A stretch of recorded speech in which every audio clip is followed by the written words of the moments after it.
Hey, how's it going, you guys? I'm going to shoot a quick video here to show you a little bit more about how the funnel works, the backend code.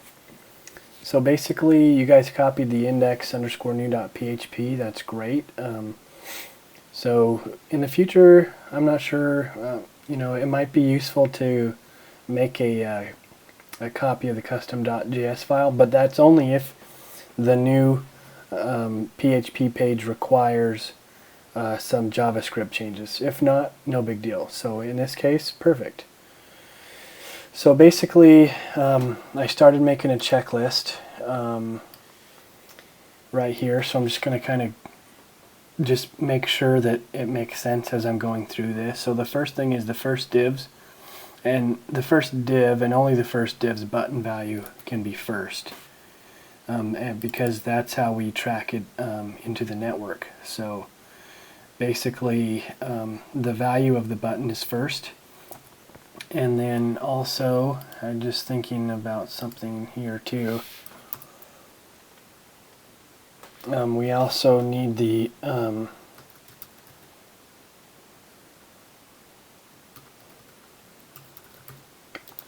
special value switch to equal y.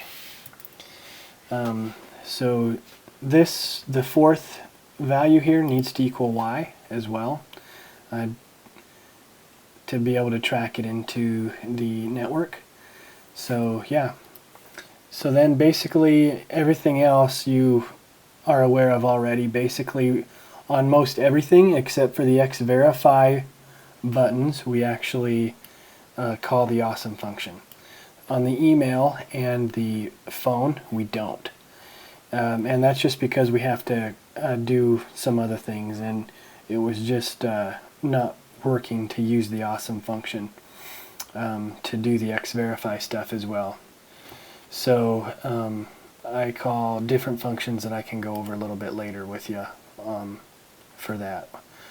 But basically, every time they hit that, they hit the awesome function, and the special switch is equal to y. So when that happens, we hit the set special value, and we pass the value of the button in this div variable.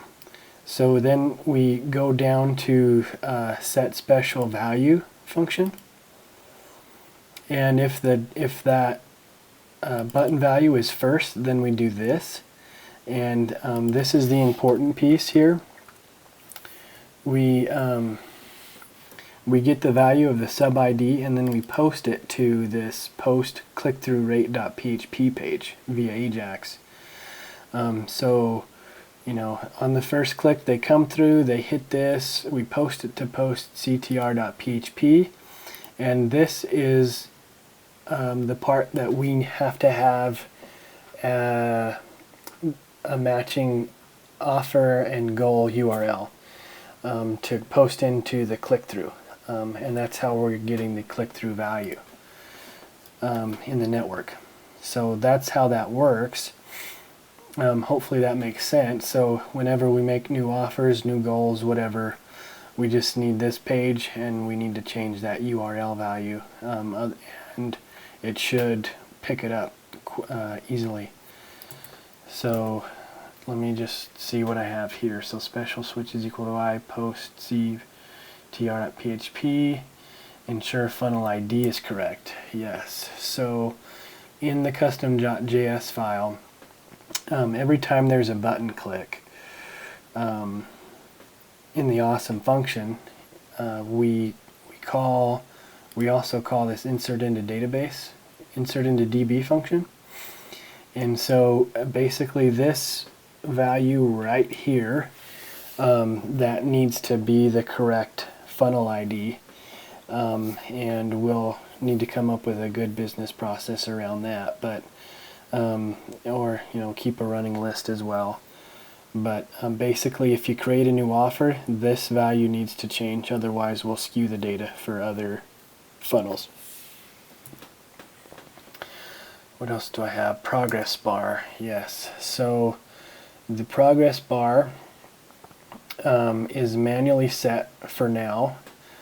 But basically when the page loads, we call this project this draw progress bar, and then on most of the button clicks we also draw the progress bar.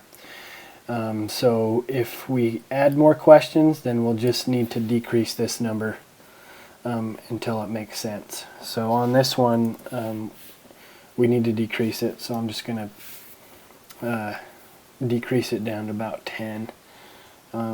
If it's pretty close, then I think it looks pretty good. I don't think it has to be right on, as long as they know they're making progress and they're about done. We can make that better soon though. Yeah, so let's see if there's anything else in here. Doesn't look like I have anything else like to ensure like we can go live. But just a couple quick explanations. So the draw progress bar function is where we need to change the progress bar stuff. You know what the awesome function does. Basically, you know, if we call that, then it'll go to the next div with the class of question. So just as a reminder, like we set the class equal to question on all these divs, and that's why it knows to go to the next one. Also, like the override switch is the third value, so that's this one. If that's N, it will just automatically go to the next one. If this is Y or a D, if it's Y, then it'll skip the next question. If it's a D, that means double, it'll skip the next two questions. So just in case you need to use that as well. Let me just think. Briefly, I can describe some of these other ones as well. So the process phone function is what we call when we actually submit the form, and this is probably going to be the case on all of our forms that require a phone number. And then it hits this xVerify.me function. So basically what these two functions do is it grabs the phone number, and then it goes to well, I guess it takes out the 1 now, because consumer injury doesn't like the 1. So if there is a 1, it'll take it out.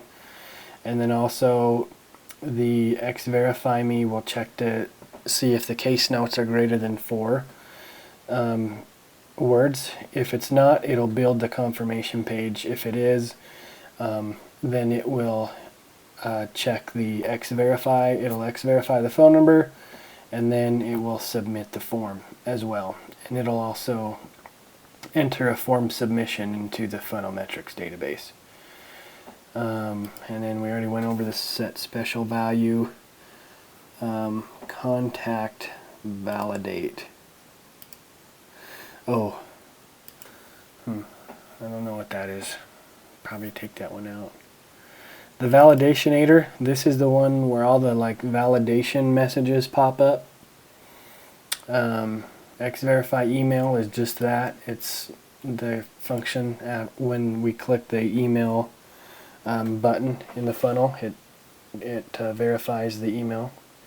So that's an overview kind of these functions. I know that's super quick, so if you have any questions, just let me know, but I thought that might help as well to just quickly go over these functions again. So now briefly, like I have in the network, just to set up and then how to test the link. Now generally what I do is I just go get the link, which I've done here, and then I just post or I just load the link, and I just make sure to test the Funnelmetrics database, which my internet's being super slow right now, so I'm not going to do that. But I put this query in the in Asana, and so basically this we ought to just see the load, and we ought to see you know, we ought to just see the clicks basically through the funnel track into this database. And that's essentially it. So let me see if there's anything I missed. Tracking link successful.